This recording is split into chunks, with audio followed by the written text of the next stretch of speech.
Hello, beautiful friends. Welcome back to the channel. Let me ask you something a little bold. When was the last time your haircut made you feel seen? Not just put together, not just neat, but quietly powerful. Unmistakably you. I remember standing in the bathroom one morning, brushing my hair like I always did. Nothing had changed. Same brush, same mirror, same routine. But as I looked up, something in my chest tightened. It wasn't that I looked older. It was that I looked like a version of myself I hadn't chosen. A woman I had slowly drifted into. For years I kept the same cut. It was safe, familiar, easy to explain. But the truth is, I didn't see myself in it anymore. And it took me far too long to realize that wasn't vanity. That was grief. Grief for the woman I had been, and also for the one I hadn't dared to become. Because after 50, hair isn't just hair. It's memory, identity. It's the last thing we touch before we leave the house, and the first thing we criticize when we feel invisible. But today, we're not fixing flaws. We're not covering age. We're choosing elegance, not to please the world, but to recognize ourselves again. In this video, I'll walk you through timeless, flattering haircuts designed for the woman you are now. Cuts that work with your face, your texture, your rhythm of life, but more importantly, cuts that feel like coming home. I've been through this too. I've sat in that salon chair unsure, apologetic, hoping to be heard. And I promise, by the end of this video, you'll know exactly what to ask for and why you deserve it. So stay with me until the final section. There's a quiet little gem at the end, something I wish someone had told me 10 years ago. It might change how you look at your hair forever. Before we begin, may I ask you something gently? Where are you watching from? And are you wearing anything today that makes you feel just a little more like yourself? Leave a comment if you'd like. I read every word. And sometimes your story is exactly what someone else needs to hear today. Let's begin with one small choice that reminds the world you were never meant to fade. Do you remember the first time you ever felt beautiful because of your hair? Maybe it was a high school photo, a messy bun on a summer day, or the soft wave you used to pin back with a tortoiseshell clip before date nights. Whatever it wasn't just about the hair. It was about the moment you felt like yourself. Now fast forward, you're brushing your hair in the mirror and it's thinner, or drier, maybe grayer, maybe not holding its shape the way it used to, and it's tempting to say, it's not what it used to be. But maybe, just maybe, it's becoming something wiser. I still remember my friend Ellen. She used to have the thickest auburn curls, wild and full of energy, just like her. After turning 55, she cut it short for the first time, not because she had to, but because, in her words, I'm tired of fighting who I've become. And when she walked into our book club with that soft silver crop, it was like the room softened to match her grace. That haircut didn't make her look younger. It made her look true. Here's a gentle tip. If your hair's changing texture, don't fight it. Work with it. A stylist who understands mature hair can shape layers to add volume where you've lost it and remove bulk where it weighs you down. Ask them to cut your hair dry, if possible. That's when your real shape shows. And skip heavy products. A lightweight serum and a good scalp massage go farther than any expensive mousse. Because here's the truth that no one says out loud. Our hair after 50 isn't a problem to solve. It's a story unfolding. We just have to stop reading it like a tragedy. Studies show that 80% of women over 50 feel their confidence drop on a bad hair day. But what if we stopped measuring our beauty by smoothness or shine and started measuring it by how much our hair reflects who we are now? So let me ask you gently, what's one thing your hair is telling you lately? Not about age, but about becoming? If you'd like, share in the comments. Because sometimes the thing we're most self-conscious about is the exact thing that makes someone else feel seen. Now let's explore what elegance actually looks like when your haircut listens to your face, not just your age. Have you ever looked at a woman walking by, silver hair catching the light, soft layers dancing with the breeze, and thought, she's not just styled, she's seen? It happened to me last fall at the farmer's market. A woman in her late 60s walked past, not dressed fancy, not trying too hard. But her haircut, it had shape, it had softness. It moved with her, not against her. And I remember thinking, that's elegance, not flashy, just quiet power. So what made that haircut feel so different? Let me whisper the 5 quiet rules of an elegant haircut, not the kind that hides your age, but the kind that honors it. Rule number 1, clean lines, not hard edges. Your haircut should frame, not fight. Look for soft structure, a gentle bob, layered ends, feathered sides. Harsh bluntness can age a face, but clean lines with intention, they lift. Rule number 2, let your hair move. Stiff styles might look tidy, but they rarely look alive. Hair that sways lightly when you turn your head, that's confidence in motion. Rule number 3, face first, not trend first. Choose cuts that highlight your eyes, soften your jawline, or bring light to your cheeks. Your haircut should listen to your face, not the front page of a style magazine. Rule number 4, ease is elegance. If it takes 45 minutes, 3 brushes, and a prayer to look presentable, it's not the right cut. An elegant haircut works with your texture, not against it. It grows out well. It makes space for the life you actually live. Rule number 5, confidence is the final layer. And here's the emotional jolt. The secret ingredient isn't the shape, it's how you carry it. A confident woman, even in a simple cut, radiates presence. Because elegance begins where apology ends. I once read that elegance is refusal. It's not about doing more. It's about refusing what doesn't serve you anymore. That applies to hair, too. So maybe tonight, before bed, you gently run your fingers through your hair.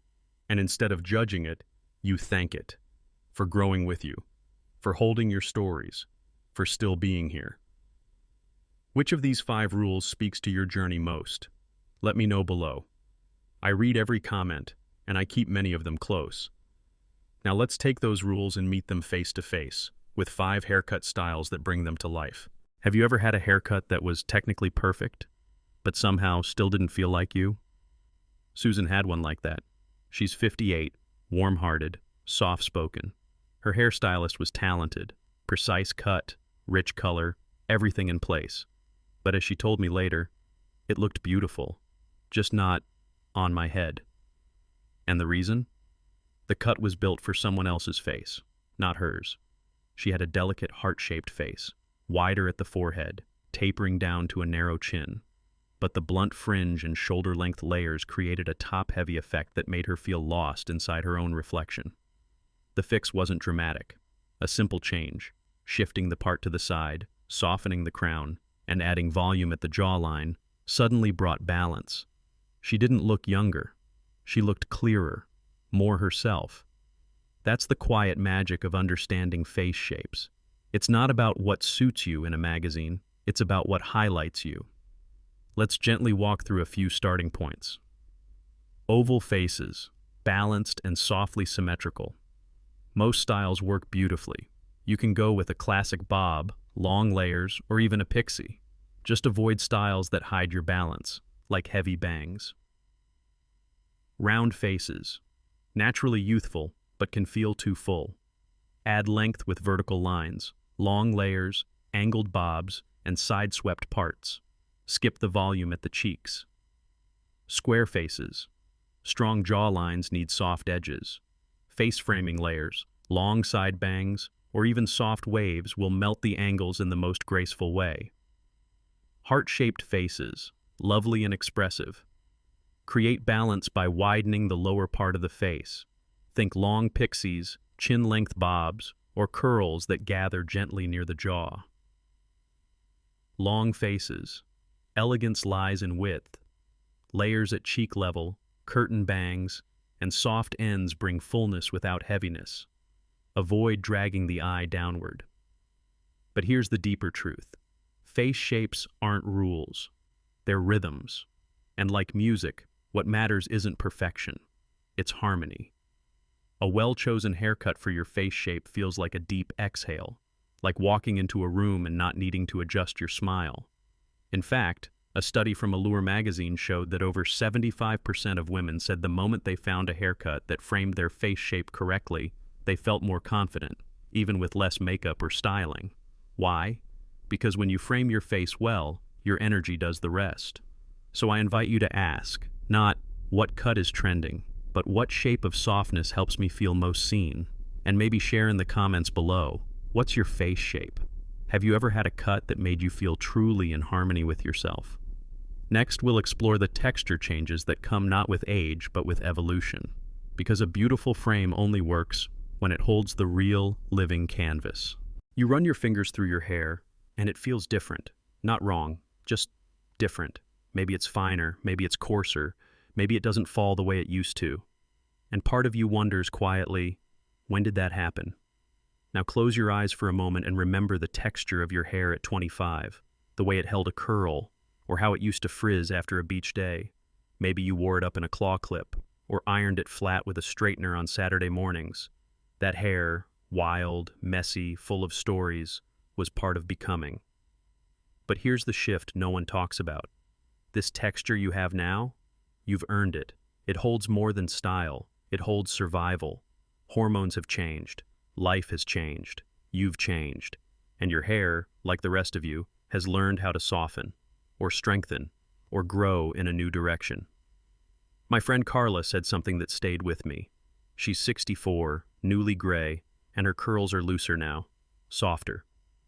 She looked in the mirror one morning and said, "I used to fight these waves. Now I let them speak." So here's a gentle tip. Don't style against your texture. Style with it. For fine hair, ask your stylist for gentle stacking or soft, dry layers near the crown to give movement without losing volume. For coarser or curly textures, avoid heavy thinning. Instead, shape it so the weight falls where you want softness, not frizz. Let your hair air dry once in a while. Notice what it naturally wants to do. That's where your elegance lives, not in fighting change, but in honoring it. Studies from the American Academy of Dermatology show that postmenopausal hair typically becomes 20–30% drier due to oil production shifts. But that doesn't mean your hair is worse. It means it needs new rituals, lighter serums, silk pillowcases, deep hydration once a week, small acts of care, not because your hair is broken, but because it's evolving. So let me ask you gently, what does your texture want to say now? Not the hair you once had, but the hair you carry today. If you've made peace with your new texture, or you're still learning to, I'd love to hear your story. Leave a note in the comments. Because sometimes, hearing someone else say, "me too," is all the permission we need to stop resisting and start receiving. Next, we'll meet the cuts that bring this all together. Not just by shape, not just by texture, but by intention. Quiet power, worn boldly. Let's step into it. She sat across from me at the cafe, silver earrings, linen scarf, and a haircut that made me stop mid-sentence. It wasn't trendy, it wasn't loud, but it said, "I'm still here, I still take up space, and I still choose beauty." That woman was Diane, 67, recently retired. She'd just gone through a hard year. Loss, change, silence. But when she decided to cut her hair, she wasn't trying to look younger. She was claiming herself back. "This haircut," she smiled, "wasn't for anyone else. It was for me." There are haircuts that speak gently, and there are ones that whisper something stronger. Let's look at 3 styles that don't shout, but still say exactly what needs to be said. 1. The soft layered bob. Perfect for almost any face shape. It frames the jawline, adds volume at the crown, and moves with grace. Not too short, not too sharp, just right. For women with fine or thinning hair, it adds fullness without fuss. Pro tip: ask for feathered layers and a side part to bring light to your cheekbones. 2. The long pixie, or grown-out crop. This is not a boyish cut. This is bold femininity. Cut close at the back, with softness around the ears and just enough length to tuck or sweep. It says, "I've lived, I've let go, and I know who I am." It works beautifully on square or oval faces, and especially flatters women going silver. The texture catches the light and makes a statement, quietly. 3. the shoulder-length cut with subtle layers. If you're not ready for short but want definition, this is your best friend. It skims the collarbone, elongates the neck, and pairs effortlessly with soft waves or curtain bangs. Easy to style, easy to wear. Ideal for women who want movement without drama. But here's the heart of it. These haircuts aren't just about style, they're about permission. The permission to still be seen, still be soft, still be strong. One study from the Journal of Women and Aging found that women who made intentional changes to their hair after 60 reported significantly higher levels of self-acceptance and agency, not because the haircut fixed anything, but because it symbolized choice. So I'll ask gently, if your hair could speak today, not to impress, but to express, what would it say? Leave a note below if you'd like. Your words might echo exactly what someone else needed to hear today. Next, we'll explore how elegance lives not just in the style, but in the ritual. The small ways we care for our hair, and remember we still matter. How to talk to your stylist like a woman who knows herself. Gabre 3 Foot. You don't need to know the names of every haircut. You just need to know how you want to feel when you walk out the door. Sharon, age 61, once told me, I've sat in the salon chair more than 100 times, and for most of them, I just nodded, even when it didn't feel like me. The turning point came quietly. No big moment, just one small sentence. She looked at herself in the mirror, met her stylist's eyes, and said, I'm not here for trendy, I'm here for timeless. And that changed everything. Because when a woman speaks like she knows herself, the room listens differently. Here's how to do just that. First, start with a feeling. Not a photo, not a name, a feeling. I want to feel lighter.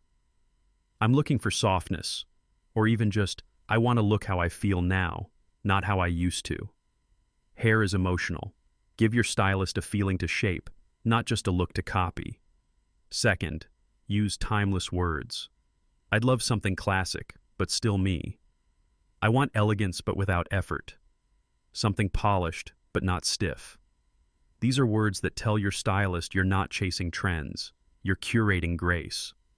Third, be honest about your rhythm. I don't blow dry. I like to tuck it behind my ears. I let it air dry and go. A good haircut should match your real life, not the version that requires 45 minutes and a round brush every morning. And finally, say it clearly. Say the word elegant. Say soft. Say strong. Say, I want to feel like myself again. Those words guide more than any image ever could. In a recent study from Harvard Women's Health Watch, women over 55 who made intentional appearance decisions based on how they felt, not what was expected, reported higher self-acceptance and emotional well-being. Because beauty at this age isn't performance, it's alignment. So before your next haircut, try this. Take 5 minutes alone. Ask yourself, how do I want to feel when I see myself in the mirror? Write down 3 words, keep them close, and bring them with you, not just to the salon, but into every room you enter. And if you've ever had a haircut that felt like someone finally understood you, leave a comment. Your story might help someone else find the words they've been too afraid to say. Because sometimes, a simple sentence can shape more than just hair. It can shape how we return to ourselves. Next, let's talk about the rituals, the little ways we care, not just to look good, but to remember that we still matter. There's an old hairbrush in my drawer, wooden handle, a few bristles missing, and the scent of a lavender oil I haven't used in years still lingers on it. It's not fancy, it's not fast, but every time I pick it up, something in me slows down. Because it wasn't just a brush, it was part of a rhythm. Evening light, soft jazz, brushing hair with both hands like a prayer. Back then, I didn't realize. Those quiet acts of care were shaping something far deeper than appearance. They were shaping worth. We often think of hair care as vanity, something extra, something optional. But the truth is, at this stage of life, it's not vanity. It's a form of reverence for everything we've carried, for the way our body has changed, for the stories our strands still remember. So here are 3 gentle rituals that aren't just about beauty, but about coming home to yourself. First, massage your scalp before bed. Just 2 minutes. Circular motion. Breathe with it. Studies from the Journal of Cosmetic Science show that consistent scalp massage improves not just circulation, but also reduces tension and improves sleep. It's not just hair care, it's nervous system care. Second, choose products that feel good to touch, not just what's trending. A conditioner with a scent that reminds you of spring, a serum that softens both your ends and your spirit. This isn't indulgence, it's intimacy with yourself. Third, trim with intention. Not because you should, but because your ends deserve clarity, just like your days do. Clean ends say, I'm paying attention, I still matter. My friend Joan, 72, says she started deep conditioning her hair again, not for anyone else, but because she missed touching her own softness. And that softness reminded her she wasn't done blooming. So I'll ask you gently, what's one small ritual you've let go of that you might be ready to bring back? A warm towel after washing, brushing 100 strokes, singing to yourself while drying. Leave a comment below, because your ritual might help someone else remember a part of themselves they forgot they were allowed to love. Next, we'll return to the mirror, but not for judgment, for gratitude, for every line, every strand, every woman still becoming. We didn't just explore hairstyles. We reclaimed softness. We honored shape. We listened to the story every strand still wants to tell. And maybe, just maybe, we remembered that elegance isn't something you chase. It's something you return to. So tonight, maybe just brush your hair slowly. No rush, no fixing, just one long stroke after another, like someone you love is watching, like you are watching, and choosing, gently, to stay. And now, I'd love to ask, what haircut has held your story best? Was it the soft bob you wore when you found your courage again? Or maybe a new shape you're just now feeling brave enough to try? Leave me a note below. Your words might be the mirror another woman needs today. And if this video felt like someone finally saw the woman you've grown into, I'll be right here, with scissors of words and tea that's always warm.